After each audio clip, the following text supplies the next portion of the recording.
Nous faisons face à de nombreux défis. Le maire d'Ottawa veut mettre fin à l'itinérance chez les jeunes d'ici 2030. C'est un engagement qu'il a pris dans un contexte où la ville prépare son budget pour la prochaine année. C'est un objectif ambitieux, mais j'ai parlé avec les experts et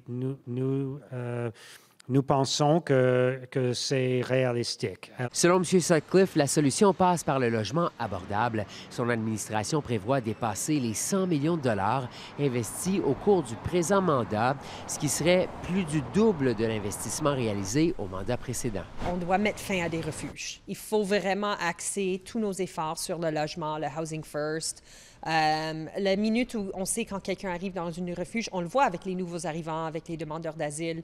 C'est très, très difficile de s'en sortir. Combien de jeunes de moins de 18 ans sont itinérants présentement?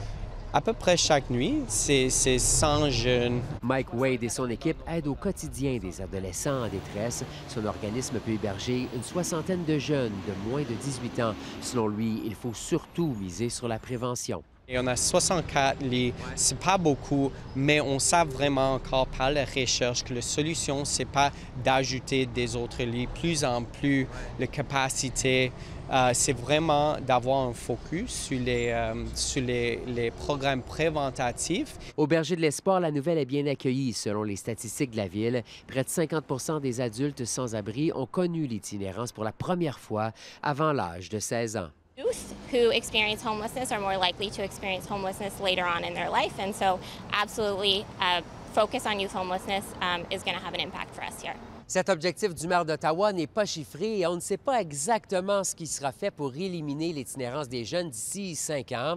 Les organismes qui offrent de l'aide à cette population vulnérable vont surveiller les prochains budgets pour voir si des sommes considérables sont investies pour réaliser cet engagement. Ici Frédéric Pepin, Radio-Canada, Ottawa.